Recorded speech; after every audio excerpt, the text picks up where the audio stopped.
Halo, Assalamualaikum warahmatullahi wabarakatuh. Shalom, Om Swastiastu, Namo Buddhaya, salam kebajikan, salam sejahtera bagi kita semua.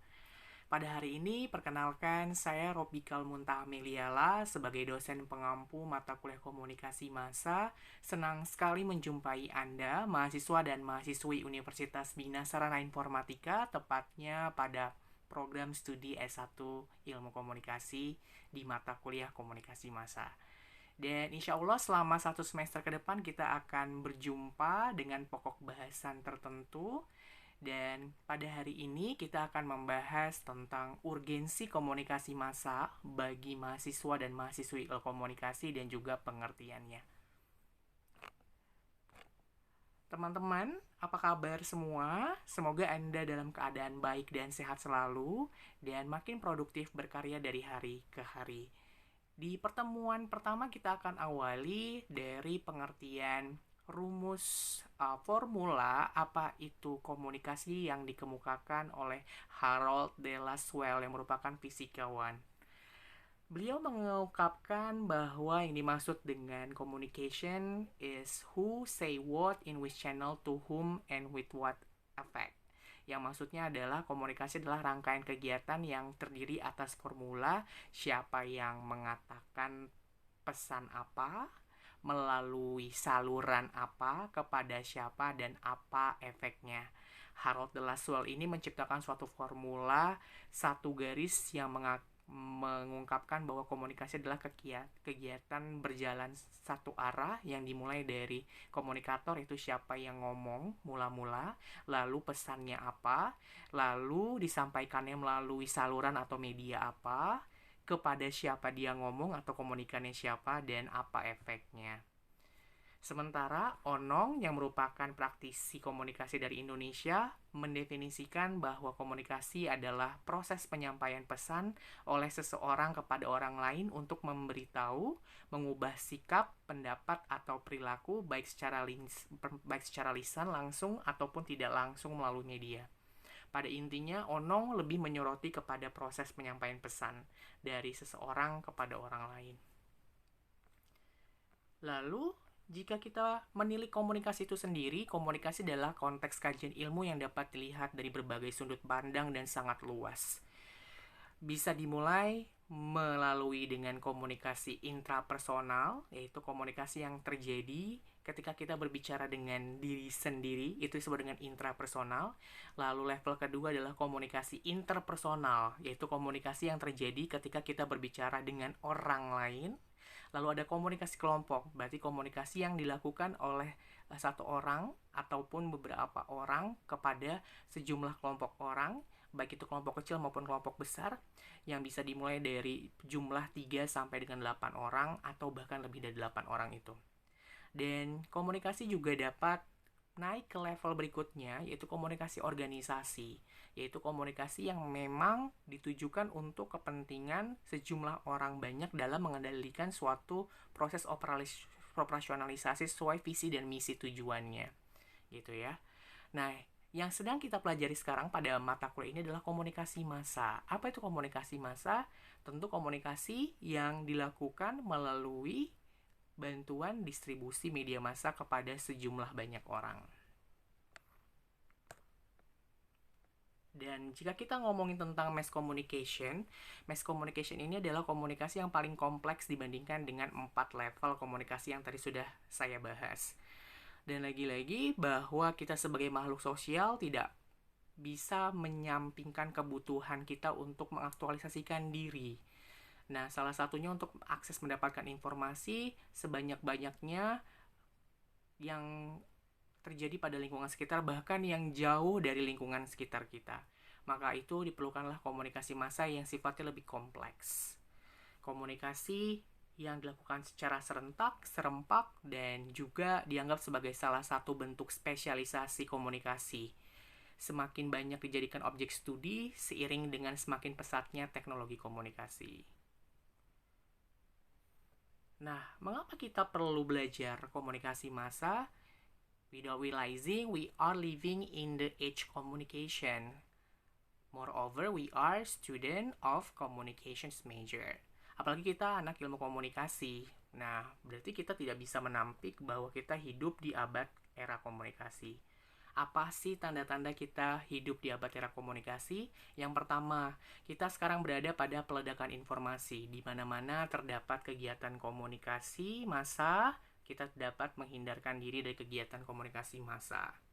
Yang kedua, setiap harinya manusia selalu berhadapan atau menemui mass media atau media massa seperti surat kabar, radio, TV, internet, dan sebagainya. Baik itu diterpa gitu ya, mencari atau memanfaatkan media massa. Kalau diterpa di sini maksudnya kena informasi tanpa sengaja. Mungkin ketika scroll atau ketika sedang mendengarkan saluran radio tertentu atau menonton saluran TV tertentu, pas saat ada program berita atau program-program tertentu yang akhirnya kita terpapar informasi tertentu. Yang ketiga, kita tidak bisa menampik tidak berkecimpung di bidang komunikasi massa, di mana kita harus memperhatikan sisi lain dari komunikasi, yaitu media massa sebagai saluran komunikasi massa. Dan yang keempat, dari alasan 1, 2, dan 3, maka sebagai mahasiswa komunikasi, penting sekali untuk mengetahui, mempelajari fenomena kemajuan dan perkembangan teknologi komunikasi massa yang sedemikian pesatnya. Lalu, jika ditarik kesimpulan, apakah komunikasi dan massa? Komunikasi adalah proses menyatakan isi pernyataan kepada orang lain, ya. Yang objek kajiannya adalah usaha manusia itu sendiri dalam menyampaikan isi pernyataannya kepada manusia lain, atau proses pentransferan lambang-lambang atau simbol-simbol yang mengandung arti kepada orang lain. Sedangkan pengertian massa menurut Meyer Polak, beliau menyatakan orang banyak yang tidak berkerumun di suatu tempat tertentu tetapi mengikuti kejadian penting dengan perantara alat-alat komunikasi modern. Jadi massa ini berbeda dengan masyarakat ya. Wujud hadir berkerumunnya kadangkala tidak terlihat secara fisik, tapi sebenarnya mereka adalah kerumunan orang-orang. Yang selanjutnya adalah orang banyak yang tersebar, lalu anonim dan heterogen sepanjang mengenai persoalan dan kelakuan massal. Anonim di sini adalah tidak saling mengenal satu sama lain, dan heterogen di sini adalah bervariasi latar belakang pendidikannya, gendernya, kemudian motivasinya, pekerjaannya, dan lain sebagainya. Lalu yang dimaksud dengan komunikasi massa adalah komunikasi yaitu kegiatan menyampaikan pesan kepada sejumlah orang banyak melalui bantuan distribusi media massa. Di mana kita harus sadar bahwa komunikasi massa ini akan menghadapi audiens atau penonton yang sifatnya heterogen. Heterogen itu artinya adalah bervariasi sekali, minatnya, motifnya, kemudian pendidikannya, agamanya, latar belakangnya, rasnya, dan sebagainya. Anonim, yang maksudnya tidak saling kenal antara satu audiens dengan audiens yang lain. Tidak ada interaksi antara komunikator dan komunikannya, dan sifatnya bisa tidak terorganisir, gitu. Kemudian, menurut Bittner sendiri, 1980, dia menyatakan arti dari komunikasi massa, mass communication is message communicated through a mass medium to a large number of people. Meanwhile, Franklin Fierink says mass communication is any produced at a single source which is capable of being transmitted to an infinitely audience. Bittner sendiri dapat diartikan sebagai berikut. Komunikasi massa adalah pesan yang disampaikan melalui media massa kepada sejumlah besar orang. Itu arti dari Bittner. Sedangkan Franklin Fierink sendiri menyatakan bahwa komunikasi massa adalah suatu produksi yang dilakukan oleh alat tertentu yang sifatnya adalah tunggal, di mana mempunyai kemampuan untuk menyampaikan kepada sejumlah audiens dalam jumlah yang besar. Jadi kalau Franklin Fierink sendiri menyatakan komunikasi massa ini tidak dapat terjadi tanpa adanya bantuan alat tertentu gitu, atau medium tertentu. Dan definisi komunikasi massa menurut Onong Uhiana Effendi menyatakan bahwa komunikasi melalui media massa modern yang meliputi surat kabar yang mempunyai sirkulasi yang luas, siaran radio dan televisi yang ditujukan kepada umum, dan film yang dipertunjukkan di gedung-gedung bioskop. Jadi Menurut Onong Uyana Effendi itu komunikasi massa yang dilakukan melalui media surat kabar, radio, dan televisi maupun film di bioskop. Sedangkan M.O. Palapa menyatakan bahwa pernyataan manusia yang ditujukan kepada massa dapat dilakukan secara langsung maupun tidak langsung. Itulah komunikasi massa.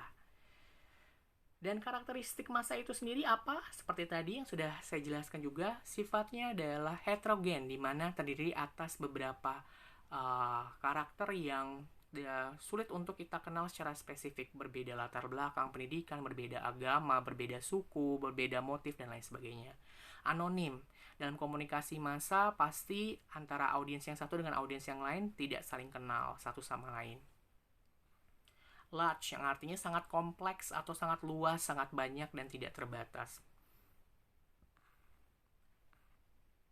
Secara universal, maka karakteristik komunikasi massa dapat kita rangkum menjadi komunikasi yang sifatnya terbuka menghadapi audiens yang begitu beragam akan kepentingan, latar belakang budaya, pendidikan, agama, ras, dan juga motif.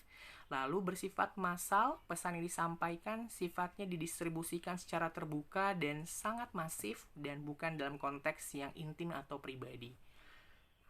Dan Onong Uyana Effendi menyatakan bahwa karakteristik komunikasi massa tentunya adalah komunikasi yang sifatnya terbuka menghadapi audiens yang sifatnya heterogen, menimbulkan keserempakan dalam menyampaikan pesan, dan lagi-lagi tidak bersifat pribadi atau bersifat massal. Demikian pertemuan pertama materi komunikasi massa yang dapat saya jelaskan mengenai pengertian komunikasi, massa, dan karakteristiknya. Semoga bermanfaat bagi teman-teman semua. Terima kasih atas waktu dan perhatiannya. Assalamualaikum warahmatullahi wabarakatuh.